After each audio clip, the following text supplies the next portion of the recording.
વડોદરાની શ્રી નારાયણ વિદ્યાલયના વાલી વિદ્યાર્થી શિક્ષકો ધરણા પર ઉતર્યા છે। સ્કૂલની દિવાલ ધરાશાયી થવા બાદ તેને સીલ કરવામાં આવી। જો કે સીલ કરવામાં આવતા વિદ્યાર્થીઓ અને વાલીઓમાં આક્રોશ ભભૂકી ઉઠ્યો છે। કોર્પોરેશને સ્કૂલનું નવેસરથી બાંધકામ કરવાની નોટિસ આપી છે। 8 મહિના વીતી ચૂક્યા છે, છતાં પણ સ્કૂલ બંધ છે, જેથી શિક્ષણ કાર્યને થઈ રહી છે અસર। વિદ્યાર્થીઓને અન્ય સ્કૂલમાં બેસી ભણાવવામાં આવે છે। સ્કૂલનું સીલ ખોલી શાળા ફરીથી શરૂ કરવાની માંગ કરવામાં આવી। સ્કૂલ શરૂ ન થાય ત્યાં સુધી ધરણા કરવામાં આવશે। આ ટ્રસ્ટીઓ લોકો નાટક કરી રહ્યા છે। શાળા જ્યારે પડી ગઈ એના પછી 6 મહિનામાં ડિસિઝન લાવવાનું કીધું હતું। 6 મહિના સુધી કોઈ ડિસિઝન લાવ્યું નહીં। રોજ અલગ અલગ વાલી શાંતિથી છે ને ઉલ્લુ જ બનાવ્યા કરે છે। હવે એમાં દક્ષેશભાઈને કીધું છે કે તમારે અલગ થવાનું છે, બરાબર। એ અલગ થવા બી રેડી નહીં, મિટિંગમાં બી આવતા ને કોઈ ટ્રસ્ટી ભેગા જ નહીં થતા। અમને ભાજી મૂડા જ સમજી રાખ્યા છે આ લોકો। એટલે હવે અમે શિક્ષણનો બહિષ્કાર કર્યો છે। પણ અમારે આ સ્કૂલ છોકરાઓને આ સ્કૂલ સિવાય ભાવે તું નથી બીજી સ્કૂલમાં, એમને આ સ્કૂલમાં જ ભણવું છે। કેમ કે આપણે ભાડાના મકાનમાં રહીને પોતાના મકાનમાં રહીએ બહુ જ ફરક પડે છે। એટલે છોકરાઓ એવું કહે છે કે બસ અમારે આ સ્કૂલમાં જ ભણવું, સ્કૂલ ચાલે। પણ ટ્રસ્ટીઓ સાંભળતા નહીં, એટલે ના છેલ્લે અમને છેલ્લી મિટિંગ પણ અમને આપી, પછી અમારે ના છૂટકે હવે પાછું ફરીથી કરવું પડે છે। અમારા બધાના મમ્મી પપ્પાઓ વારંવાર ટ્રસ્ટીગણ સાથે મીટિંગ કરે છે। તેઓએ શાળા ફરી શરૂ કરી છે એવી ખાતરી આપી, છતાં પણ શાળા ફરી શરૂ કરતા કેમ નથી? તેઓ અમારા ભવિષ્યનું બલિદાન અપાવે છે। તેઓ અમારા ભવિષ્ય સાથે ચેડા કરે છે। તેઓ અમારી કારકિર્દી બગાડે છે, કારણ કે અમને એ સ્કૂલમાં પ્રાથમિક શિક્ષણ ફાવતું નથી। તે સ્કૂલમાં અમને વોશરૂમમાં પાણી નથી આવતું, બધે બેસવાનું કમ્પ્લીટ નથી, બેન્ચીસો પણ ખરાબ હોય છે। અમારા વિદ્યાર્થીઓને ઘણું શિક્ષણ બગડી રહ્યું છે। અમે અહીં એટલે જ બેઠા છીએ કે અમારી શાળા જલ્દી શરૂ થાય, એટલા માટે હવે અમે બહુ ટાઈમ એટલે 4-5 દિવસમાં અમે અહીંયા જ શિક્ષણનો બહિષ્કાર કરીશું અને અહીંયા જ બેસીશું, અમારી શાળા શરૂ નહીં થાય ત્યાં સુધી। અત્યારે આ ટ્રસ્ટીઓ કશું ડિસિઝન આપતા નથી। આજે 6-7 જુલાઈ મહિનાથી આવું ચાલુ છે। અમને ન્યાય જોઈએ છે કે આ સ્કૂલ ફરી ચાલુ કરે, અને આ છોકરાઓને પણ એવું જ કહેવું છે કે એમને પણ આ સ્કૂલમાં ભણવું છે અને આ ટીચર જોડે ભણવું છે, એટલા માટે આજે આ કર્યું છે। સ્કૂલનો એક ભાગ ધરાશાયી થઈ ગયો છે, એટલે થોડુંક નુકસાન થયું હતું સ્કૂલને। છોકરાઓને કંઈ પણ નુકસાન નહોતું થયું, પણ ટ્રસ્ટીઓના અંદરને કંઈ હશે એના લીધે એના પર અસર થયું છે અને સ્કૂલને તાળું વાગ્યું છે અત્યારે।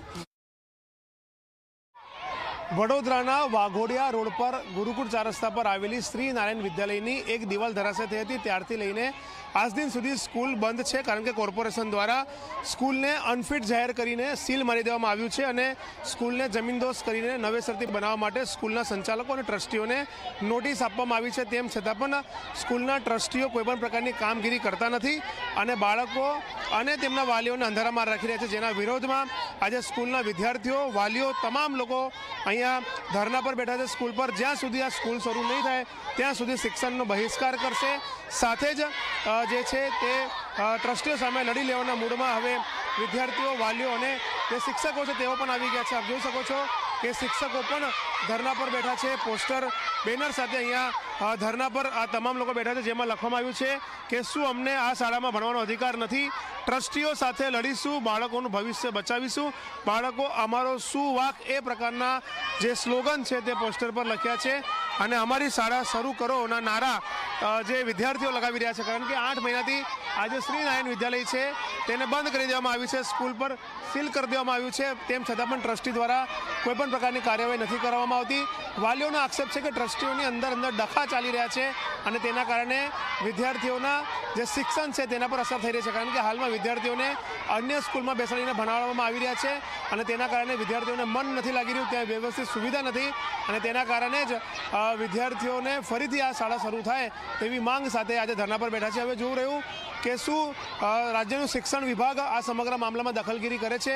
જિલ્લા શિક્ષણ અધિકારી જે છે તેઓ દખલગીરી કરે છે, કારણ કે છેલ્લે અસર વિદ્યાર્થીઓના શિક્ષણ પર આવી રહી છે, તેમના ભવિષ્યને લઈને સવાલ ઉઠવા પામી રહ્યા છે। ત્યારે ચોક્કસથી ટ્રસ્ટીઓ પાસે સરકારે મિટિંગ કરીને વહેલામાં વહેલી તકે આ શાળા કેમ પ્રકારે શરૂ થાય તે પ્રકારના પ્રયાસો કરવા જરૂરી બન્યા છે।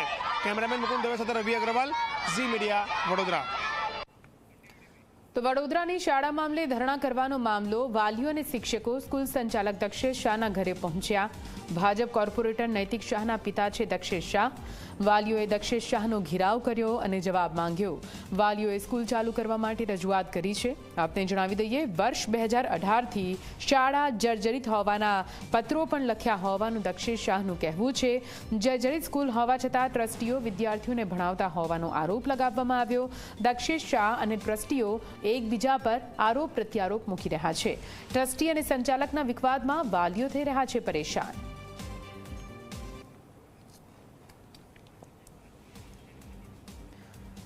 હવે આ શાળાના ટ્રસ્ટીઓ કોણ છે તે પણ આપણે જણાવી દઈએ. આરસી પટેલ પણ આ શાળાના ટ્રસ્ટી છે. સાથે સાથે NI પટેલ પણ આ શાળાના ટ્રસ્ટી છે, જેમના પર પણ આક્ષેપો લગાવવામાં આવી રહ્યા છે. સાથે કનુભાઈ પટેલ કરીને જે વ્યક્તિ છે તેઓ પણ આ શાળાના ટ્રસ્ટી છે અને દક્ષેશ શાહ તેઓ પણ આ શાળાના ટ્રસ્ટી છે.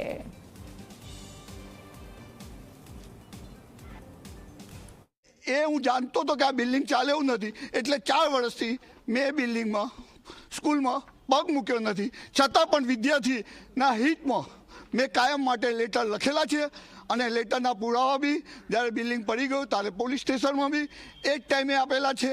એ લોકો ફક્ત મારા નામનો ઉપયોગ કરી અને સ્કૂલ નહીં બનાવવા પાછળ લોકોને ગેરમાર્ગે દોડે છે.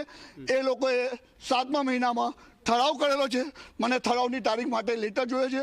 હું 7મા મહિનામાં ઠરાવ કર્યો છે. 7મા મહિનાના એન્ડમાં સ્કૂલનું ફર્નિચર વેચી દેવાનો ઠરાવ કર્યો છે.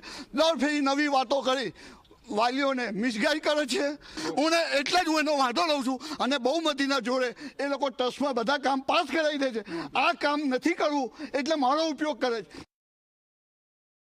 અમારી આ વાત 6 મહિનાથી ચાલી રહી છે. RC Patel sir, NI Patel sir પહેલાં અમને છૂટા કરવા માટે એમની પાસે પૈસા નહોતા, તે ના માન્યા. પણ હવે એમની પાસે પૈસા છે તો આ સરને બોલાવે છે. આ સર આવતા નથી, ફોન પર વાત કરતા નથી. તો વાત કેવી રીતે થશે? આ સરની સાથે રિપલ સરને પણ અમે છૂટા કરવાનું એમને કહ્યું હતું, તો એ પણ અમારા આરસી દાદાને લોકો માને છે. તો છતાં આ સર કેમ નહીં આવતી? ફોન પર વાત કરે છે, તમે મને મેન્ટલી ટોર્ચર કરો છો. બસ એટલું કહીને ફોન કટ કરી નાખે છે. આરસી દાદાને એવું કહે છે, તો આરસી દાદા અમને એવું કહે છે કે તમે મને એકલાને શું કે કરો છો? જાઓ દક્ષેશ સરને પણ કોને, તો અમારે કોને કહેવાનું? પ્રશ્ન આ લોકોનો છે, તો વાલીઓ શું કરે? વાલીઓ શું કરે અંદર?